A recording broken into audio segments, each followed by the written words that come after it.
Well, Usdaw at the forefront of campaigning, they are the campaigning union, whether it be on tax credits, whether it be on workers' rights, whether it be around zero-hours contracts, whether it be about freedom from fear and protecting shop workers. They're at the forefront of campaigning on those big issues. And when we campaign, the Labour Party listens. Well, the Labour Home Affairs team has been working with Usdaw on the brilliant Freedom from Fear campaign to strengthen the law. We've been putting forward amendments in Parliament to try and do exactly that.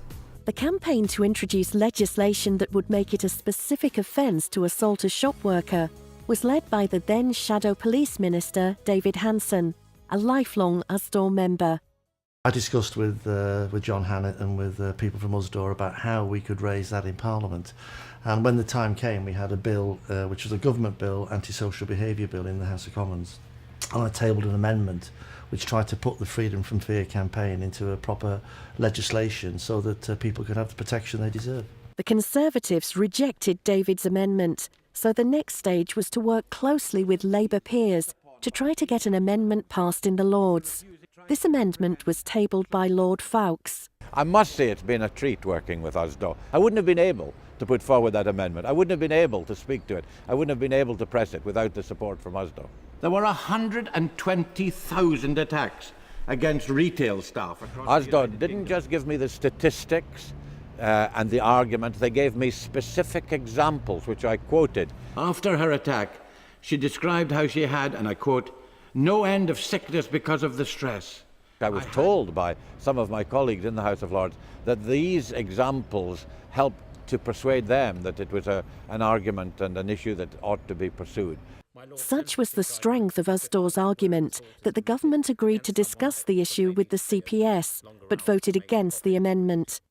But Usdaw members now know that if we want to see greater protection for our members, we need to secure a Labour government in 2015.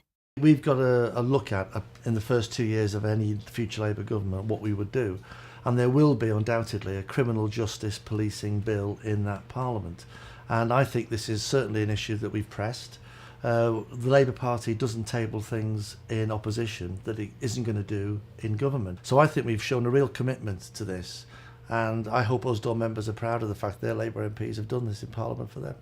Another Usdaw campaign that hit the headlines in the last 12 months was our legal challenge to get a fair redundancy package for our members who worked in Woolworths and Ethel Austin. Well, obviously, when Woolworths and Ethel Austin went into liquidation, all the staff who worked for those organisations lost their jobs, and it was incredibly disappointing that employees who'd worked for the smaller stores of under 20 employees weren't covered by that collective redundancy arrangement. Ian tabled a number of written questions to the government about this, but his appeals fell on deaf ears.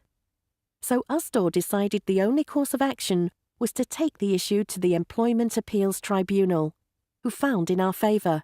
This is a landmark case that has far-reaching implications for workers right across the UK.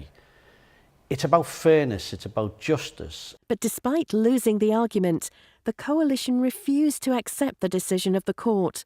The government, who didn't even turn up at the hearing, decided then, unfortunately, that this was now an appeal that would take place, and the appeal now has happened, and now it's been referred to Europe. The appeal is likely to take place later in the year, and we won't stop until our members get the justice they deserve.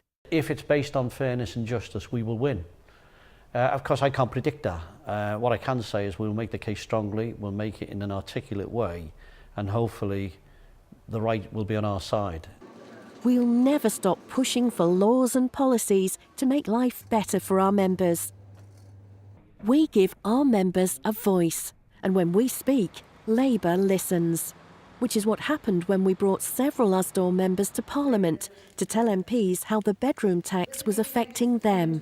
We had someone today who's got a disabled child, we had someone today that's in a working couple, and we've had someone who's got they're responsible for their husband's care.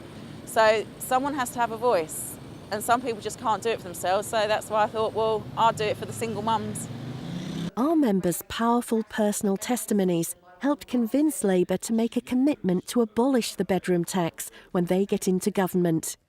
Usdaw are working with Labour in public and in private to make sure our members and working people everywhere will be better off under a Labour government.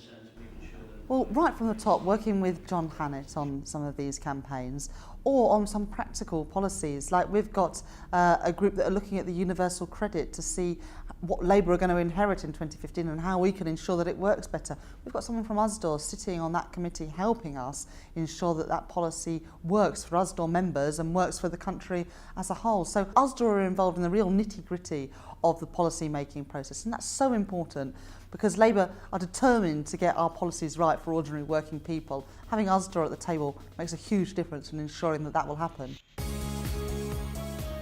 Usdaw and the Labour Party don't always agree on every issue, but we listen to each other with respect and an understanding that we share the same fundamental goals. I loved speaking to Usdaw's conference last year, and I thought people were incredibly generous and gave me a great reception.